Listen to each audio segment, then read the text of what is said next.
This is the Wealthnet Market Call of the Week, highlighting investment trends that could affect your wealth. Globally aware with a geopolitical and quantitative perspective. Good morning.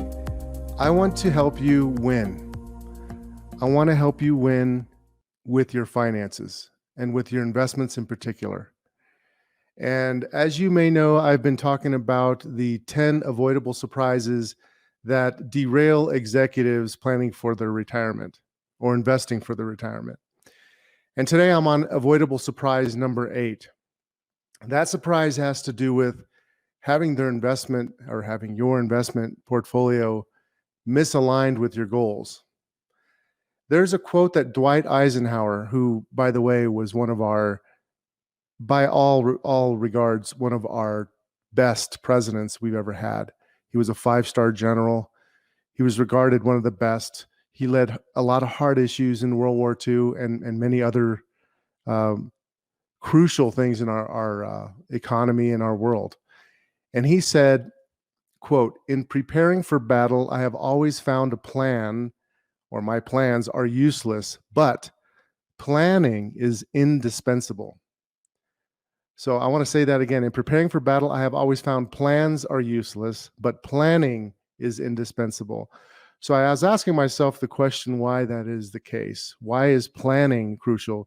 The plan itself is not as important as planning. Why is that so crucial for you? Well, there's really 3 big things that come to mind. The first is that you're already ahead of the game if you've done your planning for one simple reason. You've evaluated a lot of your options already. So since you've already done that, and when things come around that are not expected, you know a lot of what you can already do. So that means you can make better educated decisions when things are going wrong, when things aren't going as planned. You can act quicker and faster, and it generally leads to better results. But the real thing is most people, when it comes to managing their own personal finances and their investments, don't really have a strategy. So what today I'm going to talk about is a solution. It's called an investment policy statement. An investment policy statement, I actually don't like the title, but that's the official title of really a process. And that process asks 3 main questions: what, why, and how. What, why, and how. So the what is, what do you want your investments to do for you? And what is important about money to you? This is getting clear. You got to have a clarity about what you're really trying to get done, at least to the best of your ability. And it gets you started in the right direction. The why has to do with, why do you want it? Do you want it bad enough? And you have to convince yourself that you want it bad enough, because you're not going to take action unless you convince yourself you want it bad enough. So it also, when you go through the why process, it also helps you understand what I'm going to say no to. I'm just not going to do this with my money. So the how is the most important part, because that's when you start actually doing stuff.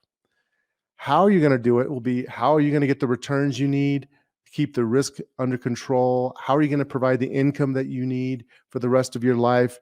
What are you going to do about all of the hows it's going to get done to attain and or maintain financial security? Now, the how is a very interesting part, because unless you're in love with the investment management process, you have expertise and experience, the real question should not be, how do I do it? The real question should be, who, not how. Who, not how. That is one of the best questions you can ask for many things in life. Dan Sullivan has a book out now called Who, Not How that really talks in depth about it. I highly recommend it.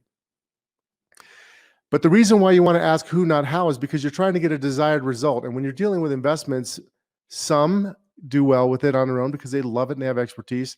But many, I would say most people, don't really have the time or the inclination or the expertise to do a good job with something as important as your personal finances, and especially with your investments, protecting it, growing it.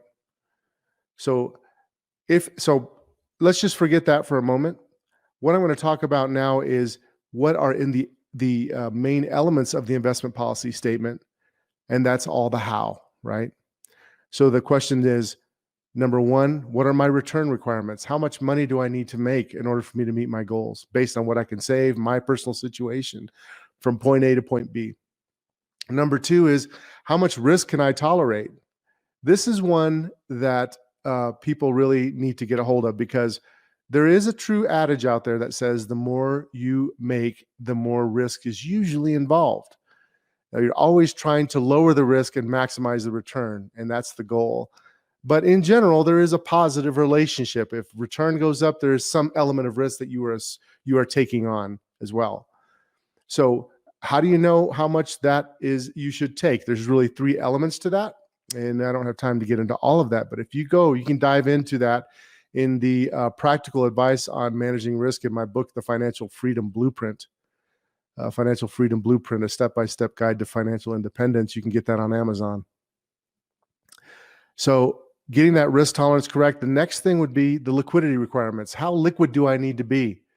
And that has to do with how much contingency planning you have, like things that can go potentially wrong. You might need bigger lump sum monies. Shorter term, how long term am I looking, and what's my time horizon? What is my liquidity needs? And then, of course, there's the income needs. How much money will I be needing after I pay my taxes and everything else, which is a whole nother subject. Then there's the legal issues or account types. There's many different legal issues, could be trust related, many other things, any other constraint that's involved. And it should also, an IPS should also have, what are the investments I'm going to own? What kinds of investments do I want to have in there? How much tactical range do I want to move up and down? You can't be willy-nilly. If you are willy-nilly with it, when you're in the heat of battle, you won't make sound choices. So you have to have a plan as to what you're going to do. It can be updated, but there should be a strategy and a plan. How will you adapt to changing market conditions? What are the measures of success? And how will you monitor and adjust as you go along? All of these things need to be in an investment policy statement. So the avoidable surprise, most avoidable surprises that we see in investing for retirement have to do with not aligning the portfolio to the strategy. And inevitably that costs tons of money, taxes and other costs and opportunity costs. So that's my message for you today. Are you prepared for battle? Are you ready? Do you know the what? Do you know the whys and the hows? Do you have a strategy, a real strategy in terms of how you're going to deal with your investments? So now, if you want to get a report on these avoidable surprises, you can go to retireready.live. I'm going to put that in the notes, retireready.live. So in the show notes, I'll have that. So go to retireready.live. You can get that report, download it, take a look at it. Or you can go to Amazon and get the Financial Freedom Blueprint by me, written by me, and get ideas. It's not a big, thick book, but it's packed, and it gives you 90% of what you need. And it will help you decide whether or not you are the right who for managing your investments. Or if you need another who, an advisor of some sort or advisors, what are some of the things you should know about selecting an advisor? So I recommend getting that and taking a read if you don't feel like you have a real strategy or you're not happy with your who that you're working with. All right, this is Louis Llanes, WealthNet Investments, signing off. Hope you guys have a great day. The market calls are designed for informational purposes and should not be considered investment advice. As always, do your homework, assess the risk, and invest in light of your personal goals. If you like this information, be sure to subscribe and follow us on Twitter and Facebook.